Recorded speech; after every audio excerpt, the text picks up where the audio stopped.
This week, the long structure grind is now in its final phase. A number of alliances have noticeable corporation changes, a coalition is created in Fountain, and we take a look at what the assault on the O-EIMK constellation may look like. And also, I am now an EVE partner, so I'll be giving away a couple of Mala Scope syndication skins, and I'll give you details later on the show on how you can enter into the draw. So hello pod people, I am Frost, and this is your EVE Online War Update.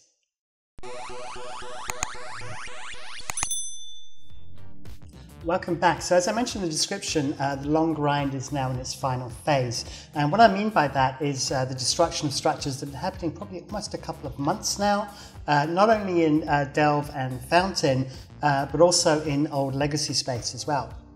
And we're now down to the point where there is one Keepstar left outside of the final constellation that is held by Goonswarm. But we'll cover that as we always do towards the end, as we will go through .lan, and I've got .lan here. I'll go up into my box as always, and we'll go from east to west. Now, as we get later into the phase of this war, the number of regions where stuff is actually happening is now actually reducing. But I still have some stuff to report, and what we'll do is we'll start off straight away. We're going to forget Deterid, and we're actually going to go straight into Tenerifis. So let me grab my pen. So first things first, these areas here, these are TCUs that are owned by Patriots, and I was always wondering why these were here. And as I understand from speaking to somebody in Fire Coalition, Patriots just wanted these as a bit of flag planting, just to show that they owed some SOV. But they had no real interest in the area, and these have now been reinforced. And I would expect these to disappear sometimes in the week, sometime later in the week. Not a big deal, no one really cares about these systems, and you can see Tenerifis has been pretty much left alone. And the only area that actually matters is this one. So I mentioned this last week that DZ6-I5 just keeps getting, the iHub keeps getting reinforced regularly. And the reason being is that the aim is to eventually put a jump bridge, I would imagine, between 46DP-0 and DZ6, which then allows them to project towards Fetherbollis. So this seems to still be an issue for XIX. They're still getting it refed. So that shows that there's definitely still activity in this part of the world. Right, so that's pretty much it for Tenerifis. But what we're going to do is we're going to go on to Mensa, because Mensa has changed drastically.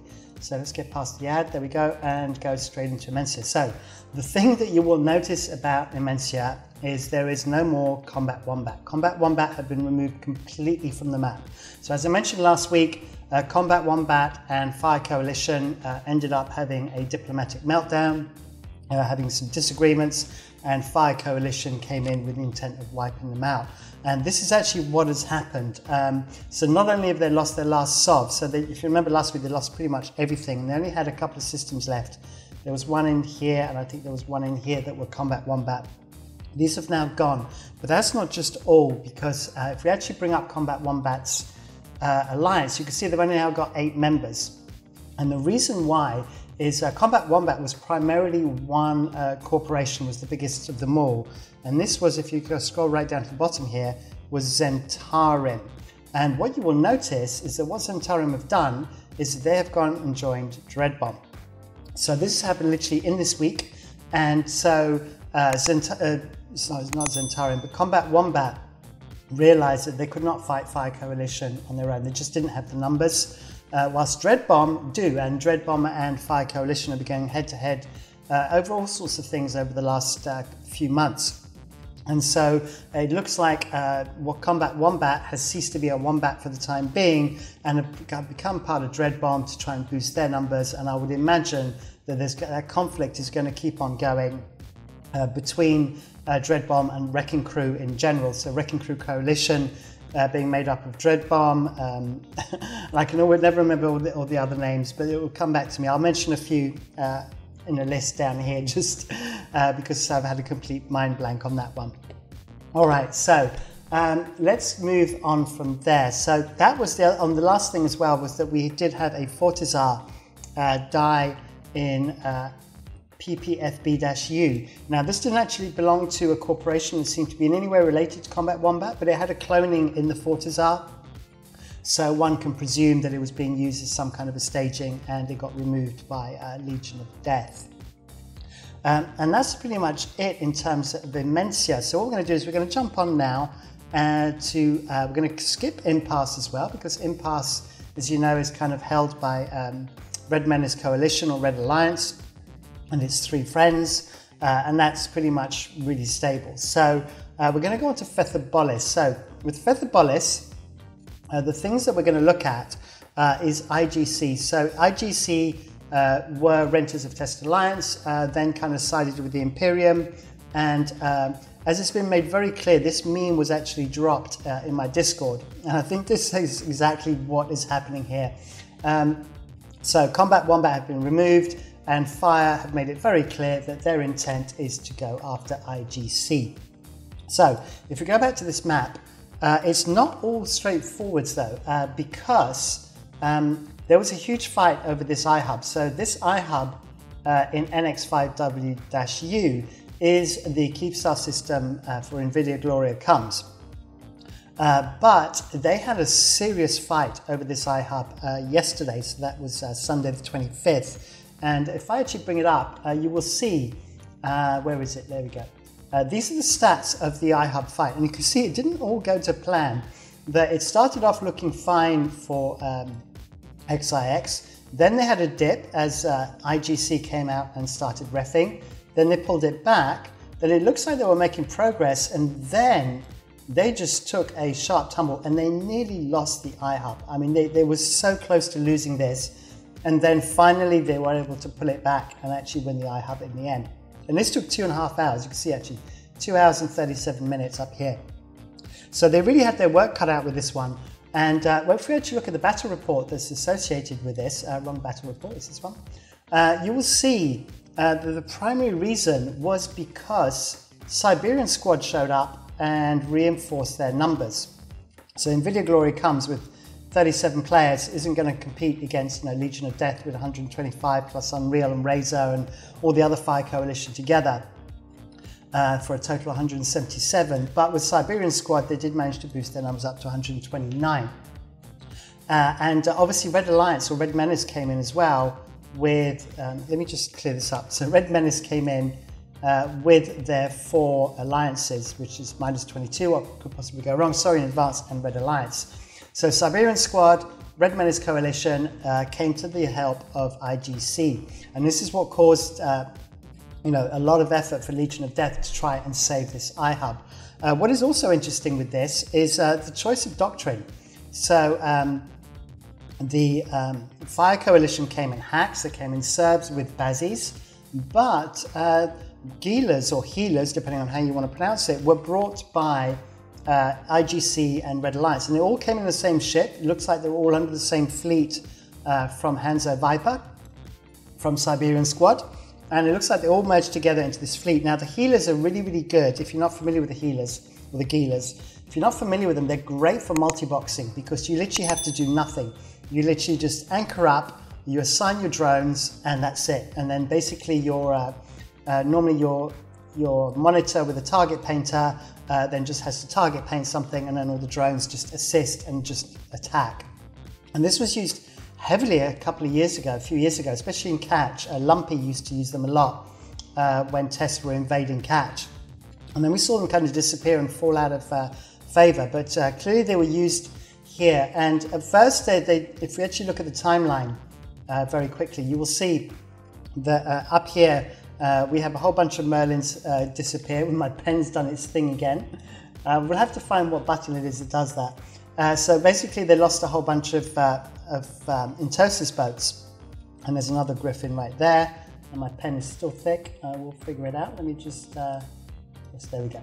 So if we actually can scroll down now, you will then see that some of the Healers started to get lost. But then after that, this is where things kind of really swung, and basically loads of Bazis were taken out. And then it looked kind of really shaky for Legion of Death, but then they seemed to have a good run back and were able to start killing a lot of Healers. And then after that, we would then see some more Merlins go down, and that's when they were able to pull it back. They were able to finally clear out all the Intosis ships and pull it back. So let me just grab my pen and see if I can sort my pen out again. There we go, good. All right, we can move on. So that's basically what happened there. And as you can see right now, as we speak, in RITA 7, RIT-A7, there is some soft warfare going on there as well. Apart from that, there hasn't been much news in Fetherbollis. Bastion have managed to take one more system in AZN-D2, but that's about it. So, but it's very clear the Fire Coalition really do want to attack IGC. We've now seen that Red Menace Coalition and Siberian Squad, so I was wondering what happened to Siberian Squad, and especially after they kind of lost their sovereign fountain, as to where they were going to go. It looks like, and this isn't absolute certain, but it does look like from the fact of this battle report that they may have moved in with Red Menace Coalition, and they may be staging out of there and attacking into Fetherbollis and potentially moving on to Fire. These groups having been enemies for a very, very long time. All right, so that kind of covers Mensa. Impasse, like I said, we don't have to cover. So what we're going to do is we're going to move on to Catch. So some interesting things happening in Catch. The first thing that I did notice was last week, this whole area belonged to French Connection, and I actually pointed out that French Connection was starting to take Sov in Catch, and now they seem to have handed it over to Dracarys. If you're not aware, French Connection are part of the Imperium, as are Dracarys. French Connection being primarily a French-speaking alliance, Dracarys primarily being Chinese-speaking alliance. So, but French Connection are closely tied to the initiative. They do a lot of ops together. And one of the things that I noticed is if we look at French Connection, we can see here that their member count dropped by about 1/3. And the main reason was a corporation called Tutati Raiders or Tutat Raiders moved. And it was one of the biggest corporations. If we actually click on corporations here and we go down to the bottom, here it is. So you can see Tutati Raiders or Tutat Raiders has now gone to the initiative. So I don't know how this is going to affect French Connection in the long term, but obviously it's dropped their numbers quite substantially. And it'll be interesting to see whether there's kind of more of a merger going on with the initiative and French Connection, as they have worked together quite a lot in the past, and they share, I think, discords and things like that as well. So yeah, something to look out for there, and something interesting with regards to French Connection. Now, the other thing as well that I need to bring up with French Connection that was interesting is this, was Dracari Control. And it's only got 3 members in it, but it seems that this shows that there is definitely some handover period happening between Dracari and French Connection. This is probably to facilitate the handing over of these systems and possibly structures as well that are within French Connection that are in that space. So yeah, just wanted to bring that up as well. Then we had some structures die. So as you know, there's still some structures, old legacy structures that need to be cleared out. There were 2 Brave and 1 Warped Intentions Fortizar that were destroyed, and there was 1 faction Fortizar that belonged to Evictus, and then there was 1 Hasbel as well. So nowhere near the numbers that we saw in the previous weeks, but still a little bit of clearing out going on. There were still a lot of Brave structures still around the system. Now, the thing that I actually need to point out that is really important, and this is going to be related to the assault on the 0-E1MK constellation, or the constellation that includes 1DQ-A. And that is that reinforcements of supercapitals are potentially going to be a thing. Now, if we look at the universe, let's go quickly back to the universe. Essentially what we have is we have Fire Coalition here. We then have PanFam kind of around here.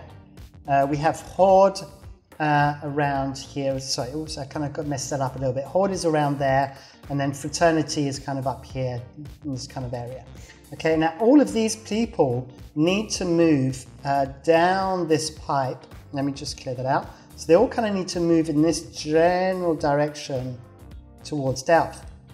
And the area where they will need to pass through is Catch. They could go through Losec, but obviously we've got Snuffed, being very snuffed out, being very, very busy in kind of the Minimitar region at the moment. Potentially Fraternity could go the other way, but I don't know if they have a Keepstar chain available to them to be able to get to Fountain. And so they need to move through Catch. So where I was going with all of this is, if I make sure I got my pen turned off and we go back to Catch, is that the Keepstars that are in the Keepstar chain, so U-Q, GE TAC, 5TAC N, FAT6P, I think there's one as well up here in 7LHB, but that one I don't think is necessarily being used in the Keepstar chain. But this is kind of like your Keepstar chain down towards Aquarius. Now all of these, as you can see, are being held by Imperium forces, and I believe some of them have Sinojammers in there. And if PanFam, Fire Coalition and Fraternity want to bring in supercapitals from their home regions as reinforcements, they're going to need to flip these iHubs so that they can negotiate through the Keepstar chain.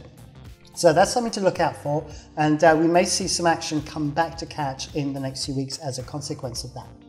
All right, so now time for me to do my giveaway. So as I said, I'm now an EVE partner, so thank you very much CCP for making me an EVE partner. And I get to give away some skins, and here is the Mala Scope Syndication skin. I've got 2 to give away for this week. And the way that you enter is I need you to put a comment. So you need to put a comment down below and use the word Keepstar in your comment. Now do not put Keepstar all on its own. The whole idea of me saying put Keepstar down there is so that people actually have to watch the video. So I want to reward people such as yourself that are watching the videos, and I want to give the skins to you guys. So try and think of a sentence like, I want my Keepstar to have a skin, or something like that, but just has to have the word Keepstar in the comment, and then I will do a draw, a random draw, and then I will announce those next Monday on the next war update. Now the cutoff time for you to enter is 1800 UTC on Friday, 30th of April, 2021. So you need to get your comment to end before then. At 1800 UTC, I will then do the draw, and I will then try and contact you. I will basically comment back to you, and then you need to come onto my Discord to be able to make sure that you're not a scammer and that you are actually the real deal and the person that needs a skin, and I'll then give you the skin. So there you go. So that's what's going on with that, and I'm now going to make that a weekly thing in the war updates, and every week there'll be a different keyword or a different thing to do for you to enter the draw. All right, so let's move on, and let's go to Esoteria. All right, let's go back to my universe map. Here we go. So Esoteria, what's going on in Esoteria? Oh yeah, so not much has been going on in terms of progress. Army of Mango have actually managed to take 3 more systems. I think it was this one and I think these 2. They managed to take those from Bastion. But what's been actually happening is that they've actually been getting some help. So Bastion are being helped at the moment. I have a battle report. Let me see if I can pick the right one this time. I think it's this one. Here we go. Yeah, so this is an Esoteria, as you can see. And the main thing here that I wanted to point it out is that the initiative are still kicking around in this general region. And so Invictus have been doing a lot of work with Army of Mango. But the Bastion have been getting help from the initiative. And so that's you know, kind of what's been helping. And as I understand as well, Goonswarm have been coming down as well and fighting over some of this SOV. And so as a consequence of this, Army of Mango have been making very slow progress in terms of trying to fight off and fight with Bastion, because Bastion are able to kind of outnumber and bring in extra reinforcements. So as we start this assault on the E-O, I've forgotten the name of it now, the constellation with 1DQ in it, once that starts going to happen, it'll be interesting to see if basically Bastion will still get reinforcements in this area. So we'll have to keep an eye on that, see what happens. There are also a couple of Keepstars in here. I don't believe they're in the Keepstar chain, but both of these, I know that 0-06XF is definitely Sino-jammed. I don't think DTX8-M is yet, but both of these are Keepstar systems, PAPI Keepstars that are in systems where the iHub is owned by the Imperium, or friendly to the Imperium in the case of Good Sax, which is the one over here on the left. So there you go, something to be aware of. Okay, so next move on to, whoops, make sure I turn off my pen. And we're going to go and we're going to ignore Paragon Sol, we're going to ignore Period Basis because there's nothing going on there. We're going to jump in quickly to Aquarius. So Aquarius, nothing has really happened in terms of the map. It's all been super stable. But I wanted to mention Sentinel Dawn. So Sentinel Dawn I talked about a couple of weeks ago, right here.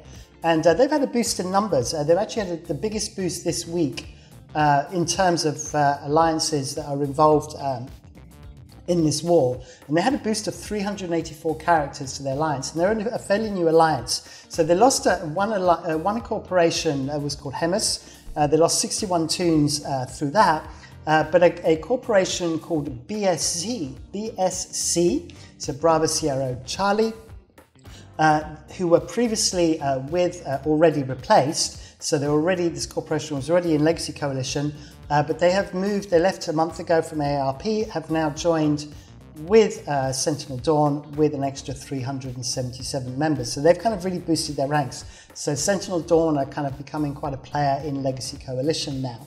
So yeah, just something to bring up there. And that's it for Aquarius. Super quiet. You know, I mean, nothing. Did anything die? I don't think there's even any structures that were destroyed, you know, in terms of large and extra large. So let's move on and let's go to Fountain. So Fountain, right. Now, Fountain has been pretty busy over the last couple of weeks, and I have some extra news here as well. So first of all, the last Imperium iHubs were removed this week. I think there were a couple that belonged to Init that were kind of in this middle constellation here, whose name I've forgotten. And then we had, I think, one last system here, and I think this was Ranger Regiment. So the Imperium have now been, in terms of iHubs, been completely pushed out of Fountain.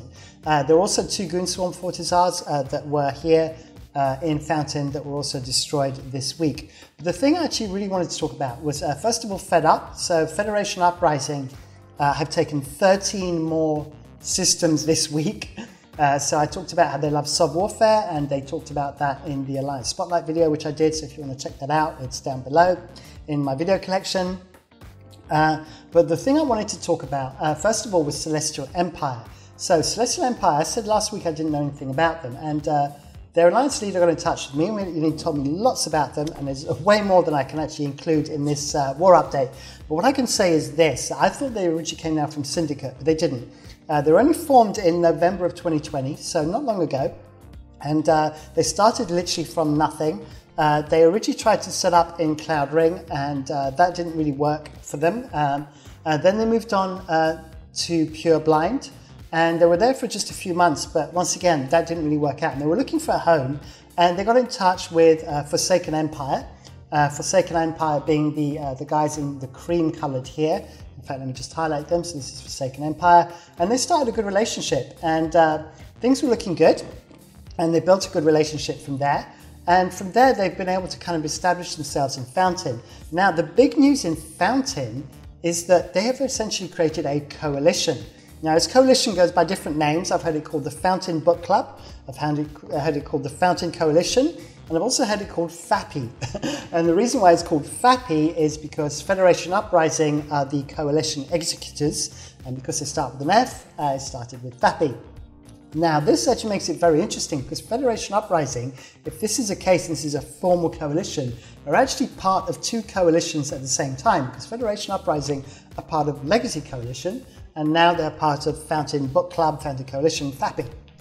So the thing to be aware of with this coalition is the people that are involved. So we have Forsaken Empire, who basically weren't aligned to PAPI.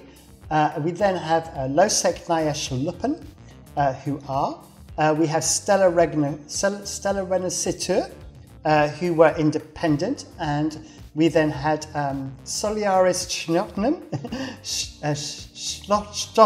I can never pronounce this. Solaria Stotnium. There we go. Slice. All right, everyone says Slice. And we have Intrepid Crossing. And we then have Gangbang Team up here, and then obviously Federation Uprising and Celestial Empire. And that literally just leaves these guys, whose name is United something. I can't even remember. United Fleet. There we go. So United Fleet are the odd guys out. These guys are not part of this coalition. And I would expect with all of these guys working together that the time of United Fleet in Fountain is going to be limited. So I will keep an eye on that, and we'll be reporting on that as things go on. So there you go. So that was actually quite interesting how, these are how coalitions are formed, through friendships and mutual interests. And then, those bonds get solidified and we end up with a coalition, just as is the case here. Right. time to move on to Delve. Okay, so Delve, here we go. All right, let me scroll down. So with Delve, structure bashing. In terms of structure bashing, I think it was 2 more Keepstars this week. Excuse me, there was 4 Satios, 1 Goon Swarm Drakkars Fortizar, and 1 Bastion Drakkars Fortizar. So those are kind of the 4 structures that died. And literally all that leaves now is outside of, let me put on the constellation map because this is going to be much more appropriate. Apart from this light pink constellation down here, which I mentioned before, which was O-EIMK, which holds the, let me see if I can sort out my pen again. I'm clearly hitting a button that's changing that. Includes the 1DQ1-A, which is the capital system of Goon Swarm, and hence is the Imperium. That's kind of, they're kind of sort of seen as the flagship, alliance of the Imperium. And this is what all the fight is about. This is all that's left. So the only Keepstar that we have now is PS-94K, which comes out, the whole timer is, I have it actually written down. So it's 17:18 on the Tuesday, 27th of April. And that will be the last Keepstar outside of this constellation to go. And so 32 Keepstars have died now in Delve and Aquarius, as I believe. I think that's just Delve and Aquarius. And in fact, if I bring up the road so far, you can now see that basically the orange one in the middle there is the one remaining outside of that constellation. And then we have the green. So I'm going to start off all the little monsters.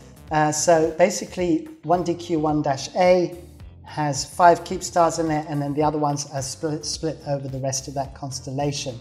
There we go. I can't start off with my little monsters now. There we go. So there you go. They all pop up, and we will now move with that before it drives me nuts, and we'll go back to here. So what happens now? Well, now there will be an assault on this constellation. It's been made pretty clear by PAPI that they are going to engage this constellation.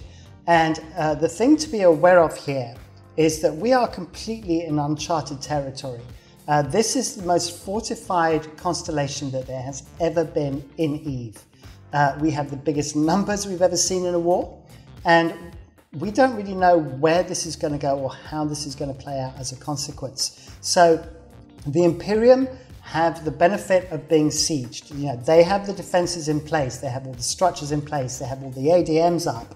So that is their advantage. What PAPI has as an advantage is numbers, just sheer force of numbers. And so what we're going to see is we're going to see those two elements going head to head. Now, there is no playbook on how this is going to be done. And this is going to be speculation on my part, but essentially a head-on assault on 1DQ1-A, it's just not going to happen. It's simply impossible with what we know of the server capabilities. And so therefore, it's going to have to be chipped at bit by bit. And the biggest issue is going to be flipping these iHubs because of this area down the back here. So until one of these iHubs is flipped, there is no way to fight SOV easily without having to go through 1DQ. And so these two gates here make it extremely difficult for PAPI to get into these back systems in order to fight SOV warfare.